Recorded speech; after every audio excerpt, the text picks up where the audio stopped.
शांति 14 अक्टूबर 2023। बाबा की महावाक्य। मीठे बच्चे, आज्ञाकारी बनो। बाप की पहली आज्ञा है, अपने को आत्मा समझ बाप को याद करो। प्रश्न, आत्मा रूपी बर्तन अशुद्ध क्यों हुआ है? उसको शुद्ध बनाने का साधन क्या है? उत्तर, वाहियात बातों को सुनते और सुनाते आत्मा रूपी बर्तन अशुद्ध बन गया है।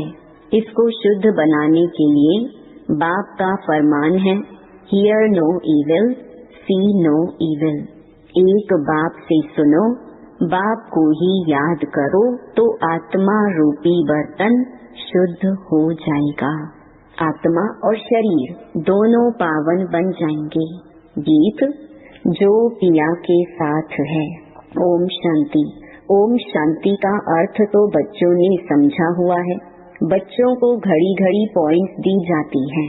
जैसे घड़ी घड़ी कहा जाता है, बाप और वर्षे को याद करो। यहाँ कोई मनुष्य की याद नहीं है। मनुष्य की, वह किसी देवता की याद दिलाएंगे। पारलौकिक बाप की याद कोई दिला ना सके, क्योंकि बाप को कोई जानते नहीं। यहाँ तुमको घड़ी घड़ी कहा जाता है, अपने को आत्मा समझ बाप को याद करो। जैसे बाप को बच्चे होते हैं तो सब समझ सकते हैं, यह बाप से वर्षा लेने आया है। फिर उनको बाप और वर्षा याद रहता है। यहाँ भी ऐसे हैं। जरूर बच्चे बाप को जानते नहीं हैं, इसलिए बाप को आना पड़ता है। जो बाप के साथ हैं, उन्हों के लिए यह ज्ञान बरसात है। वेद शास्त्रों में जो ज्ञान है, वह सब है भक्ति मार्ग की सामग्री। जप, तप, दान, पुण्य, संध्या, गायत्री आदि जो कुछ करते हैं, वह सब है भक्ति मार्ग की सामग्री। सन्यासी भी भक्त हुए। पवित्रता बिगर कोई शांति धाम में जा नहीं सकते, इसलिए वह घर बार छोड़ जाते हैं। परंतु सारी दुनिया तो ऐसे नहीं करेगी। उन्हों के इस हठ योग की भी ड्रामा में नूंद है। तुम बच्चों को राजयोग सिखलाने कल्प कल्प एक ही बार आता हूँ। मेरा कोई और अवतार होता नहीं है। Reincarnation of God. वह हुआ ऊंच ते ऊंच, फिर रीइंकार्नेशन ऑफ जगत अम्बा और जगत पिता भी जरूर होनी चाहिए। वास्तव में रीइंकार्नेशन अक्षर सिर्फ बाप से ही लगता है। सद्गति दाता एक ही बाप है। यूं तो हर एक चीज फिर से रीइंकार्नेट होती है। जैसे अभी भ्रष्टाचार है तो कहेंगे भ्रष्टाचार रीइंकार्नेट हुआ है, फिर से भ्रष्टाचार हुआ है, फिर से श्रेष्ठाचार आएगा। रीइंकार्नेट तो हर चीज का होता है। अभी पुरानी दुनिया है, फिर नई दुनिया आएगी। नई दुनिया के बाद कहेंगे फिर से पुरानी दुनिया आनी है। यह सब बातें बाप बैठ समझाते हैं। जब यहाँ बैठते हो तो हमेशा ऐसे समझो, मैं आत्मा हूँ। मुझे बाप का फरमान मिला हुआ है, मुझे याद करो। बच्चों के सिवाय तो और कोई को बाप का फरमान मिल ना सके। फिर बच्चों में कोई तो आज्ञाकारी होते हैं, कोई आज्ञा ना मानने वाले भी होते हैं। बाप कहते हैं, हे आत्माएं, तुम मेरे साथ बुद्धि का योग लगाओ। बाप आत्माओं से बात करते हैं और कोई विद्वान पंडित आदि ऐसे नहीं कहेंगे कि मैं आत्माओं से बात करता हूँ। वह तो आत्मा सो परमात्मा समझ लेते हैं। वह है रॉन्ग। तुम बच्चे जानते हो कि शिव बाबा इस शरीर द्वारा हमें समझा रहे हैं। शरीर बिगड़ तो एक्ट हो ना सके। पहले पहले तो यह निश्चय चाहिए। निश्चय बिगड़ तो कुछ भी बुद्धि में नहीं बैठेगा। पहले निश्चय चाहिए कि हम आत्माओं का बाप वह निराकार परम पिता परमात्मा है और साकार में है प्रजापिता ब्रह्मा। हम हैं ब्रह्मा कुमार कुमारियां। शिव के तो सब आत्माएं बच्चे हैं, इसलिए शिव कुमार कहेंगे, कुमारी नहीं। यह सब बातें धारण करनी है। धारणा तब होगी जब निरंतर याद करते रहेंगे। याद करने से ही बुद्धि रूपी बर्तन शुद्ध होगा। वाहियात बातें सुनते सुनते बर्तन अशुद्ध बन गया है, उसको शुद्ध बनाना है। बाप का फरमान है, मुझे याद करो तो तुम्हारी बुद्धि पवित्र होगी। तुम्हारी आत्मा में खाद पड़ गई है, अब पवित्र बनना है। सन्यासी कहते हैं आत्मा निर्लेप है। बाप कहते हैं आत्मा में ही खाद पड़ी है। श्री कृष्ण की आत्मा और शरीर दोनों पवित्र हैं। दोनों पवित्र सिर्फ सतयुग में ही होते हैं, यहाँ तो हो नहीं सकते। तुम आत्माएं नंबरवार पवित्र होती जा रही हो, अभी पवित्र बनी नहीं है। कोई भी पवित्र नहीं है, सब पुरुषार्थ कर रहे हैं। अंत में नंबरवार सबकी रिजल्ट निकलेगी। बाप आकर सभी आत्माओं को फरमान करते हैं कि मुझे याद करो, अपने को अशरीरी समझो, देही अभिमानी बनो। मूल यह बात बाप बिगर कोई समझा नहीं सकते। पहले यह पूरा निश्चय होगा तो विजय पाएंगे, निश्चय नहीं होगा तो विजय नहीं पाएंगे। निश्चय बुद्धि विजयंती, संशय बुद्धि विनश्यंती। गीता में कोई कोई अक्षर बहुत अच्छे हैं, इसको कहा जाता है आटे में नमक। बाप कहते हैं मैं तुमको सभी वेदों शास्त्रों का सार समझाता हूँ कि इनमें क्या क्या है। यह सब है भक्ति मार्ग के रास्ते, इनकी भी ड्रामा में नोंद है। यह प्रश्न नहीं उठ सकता कि यह भक्ति मार्ग क्यों बनाया हुआ है। यह तो अनादि बना बनाया ड्रामा है। तुमने भी इस ड्रामा में बाप से स्वर्ग के मालिक बनने का वर्षा अनेक बार लिया है और लेते रहेंगे, कभी अंत नहीं हो सकता। यह चक्र अनादि फिरता ही रहता है। तुम बच्चे अभी दुख धाम में हो, फिर शांति धाम में जाएंगे, शांति धाम से सुख धाम में जाएंगे, फिर दुख धाम में आएंगे। यह अनादि चक्र चलता ही रहता है। सुख धाम से दुख धाम आने में तुम बच्चों को 5000 वर्ष लगते हैं, जिसमें तुम 84 जन्म लेते हो। सिर्फ तुम बच्चे ही 84 जन्म लेते हो, सब नहीं ले सकते। यह बेहद का बाप तुमको डायरेक्ट समझा रही है। और बच्चे फिर मुरली सुनेंगे व पढ़ेंगे या टेप सुनेंगे।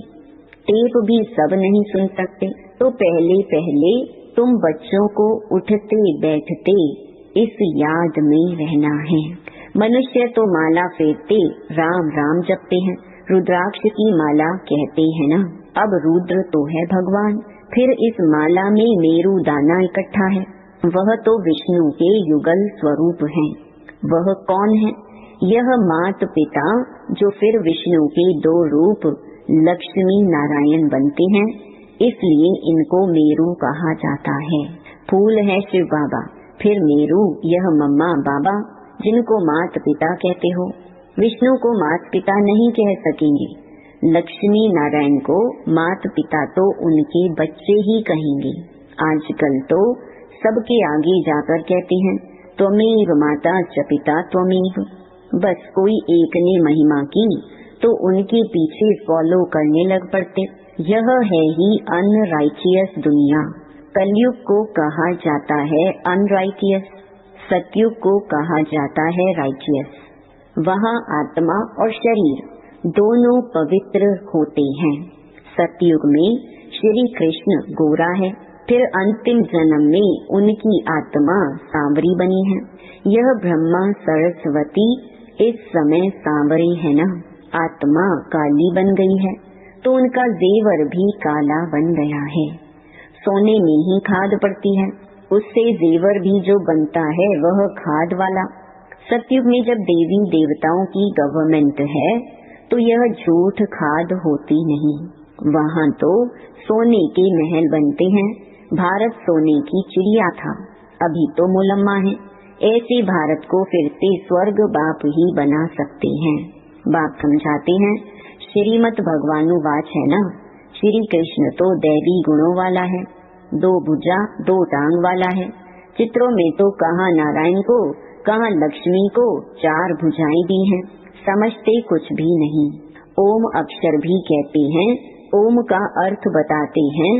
ओम माना मैं गॉड, जिधर देखता हूँ गॉड ही गॉड है, परंतु यह तो रॉन्ग है। ओम माना अहम आत्मा। बाप भी कहते हैं अहम आत्मा, परंतु मैं सुप्रीम हूँ, इसलिए मुझे परमात्मा कहा जाता है। मैं परम धाम में रहता हूँ, ऊंचे ते ऊंच भगवान, फिर सूक्ष्म वतन में ब्रह्मा विष्णु शंकर की आत्मा है। फिर नीचे आओ तो यह मनुष्य लोक है, वह दैवी लोक, वह आत्माओं का लोक, जिसको मूल वतन कहा जाता है। यह बातें समझने की हैं। तुम बच्चों को यह अविनाशी ज्ञान रत्नों का दान मिलता है, जिससे तुम भविष्य में माला माल डबल सिरताज बनते हो। देखो, श्री कृष्ण को दोनों ताज है ना। फिर वही बच्चा चंद्रवंशी में आता है तो 2 कला कम हो जाती हैं। फिर वैश्यवंशी में आएंगे तो और 4 कला कम हो जाएंगी। फिर लाइट का ताज उड़ जाएगा, बाकी रतन जड़ित ताज रहेगा। फिर जो अच्छा दान पुण्य करते हैं उनको एक जन्म के लिए अच्छी राजाई मिलती है। फिर दूसरी जन्म में भी अच्छा दान पुण्य किया तो फिर भी राजाई मिल सकती है। यहाँ तो तुम 21 जन्मों के लिए राजाई पा सकते हो। मेहनत करनी पड़ती है। तो बाप आकर अपना परिचय देते हैं, कहते हैं आई एम सुप्रीम सोल। इसलिए उनको परम पिता परम आत्मा अर्थात परमात्मा कहा जाता है। तुम बच्चे उस सुप्रीम को याद करते हो। तुम हो सालीग्राम, वह है शिव।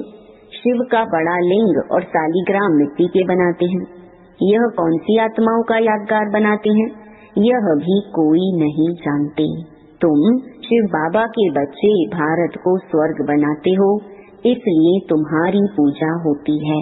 तुम फिर देवता बनते हो, तब भी तुम्हारी पूजा होती है। शिव बाबा के साथ तुम इतनी सर्विस करते हो, इसलिए सालीग्रामों की भी पूजा होती है। जो उत्तम से उत्तम कर्तव्य करते हैं उन्हों की पूजा होती है, और कलयुग में जो अच्छा काम करते हैं उन्हों का यादगार बनाते हैं। कल्प कल्प बाप तुम बच्चों को सारी सृष्टि का राज समझाते हैं, अर्थात तुमको स्वदर्शन चक्रधारी बनाते हैं। स्वदर्शन चक्र विष्णु को नहीं हो सकता, वह तो देवता बन गया। यह ज्ञान सारा तुमको है। फिर लक्ष्मी नारायण बनेंगे तो यह ज्ञान नहीं रहेगा, वहाँ तो सब सदगति में है। तुम बच्चे यह ज्ञान अभी ही सुनते हो, फिर राजाई पा लेते हो। स्वर्ग की स्थापना हो गई, फिर ज्ञान की दरकार नहीं रहती। बाप ही आकर अपना और रचना का पूरा परिचय देते हैं। सन्यासियों ने माताओं की निंदा की है, परंतु बाप आकर माताओं को उठाते हैं। बाप यह भी समझाते हैं कि यह सन्यासी न होते तो भारत काम चिता पर बैठ एकदम खाक हो जाता। जब देवी देवता वाम मार्ग में गिरते हैं तो उस समय अर्थक्वेक बड़ी जोर की होती है, फिर सब नीचे चला जाता है। और खंड आदि तो होते नहीं, भारत ही होता है। इस्लामी आदि तो पीछे आते हैं, तो फिर वह सतयुग की चीजें यहाँ रहती नहीं। तुम जो सोमनाथ का मंदिर देखते हो वह कोई वैकुंठ का नहीं है, यह तो भक्ति मार्ग में बना है, जिसको मोहम्मद गजनवी आदि ने लूटा। बाकी देवताओं के महल आदि सब अर्थक्वेक में गायब हो जाते हैं। ऐसे नहीं कि महल के महल नीचे गए हैं वही फिर ऊपर आ जाएंगे, नहीं, वह तो अंदर ही टूट फूट सड़ जाते हैं। फिर उसी समय खोदते हैं तो कुछ न कुछ मिलता है। अभी तो कुछ भी नहीं मिलता है। शास्त्रों में कोई यह बातें नहीं है। सदगति दाता है ही एक बाप। पहले पहले तो यह निश्चय चाहिए, निश्चय में ही माया विघ्न डालती है। कहते हैं भगवान कैसे आएगा? अरे शिव जयंती है तो जरूर आए होंगे। बाप ने समझाया है, मैं बेहद के दिन और बेहद की रात के संगम पर आता हूँ। यह कोई नहीं जानते कि किस समय आता हूँ। तुम बच्चे जानते हो, बाप ने ही यह नॉलेज दी है और दिव्य दृष्टि से यह चित्र आदि बनवाए हैं। गीता में भी कल्प वृक्ष का कुछ वर्णन है। बच्चों को कहते हैं, हम तुम अभी हैं, कल्प पहले भी थे और फिर कल्प कल्प मिलते रहेंगे। मैं कल्प कल्प तुमको यह ज्ञान दूंगा तो चक्र भी सिद्ध होता है, परंतु तुम्हारे सिवाय कोई समझ न सके। यह सारे सृष्टि चक्र का चित्र है, जरूर कोई ने बनवाया है। बाप भी इस पर, बच्चे भी इस पर समझाते हैं। अच्छा, मीठे मीठे सिकिलधे बच्चों प्रति माता पिता बाप दादा का याद प्यार और गुड मॉर्निंग। रूहानी बाप की रूहानी बच्चों को नमस्ते। धारणा के लिए मुख्य सार।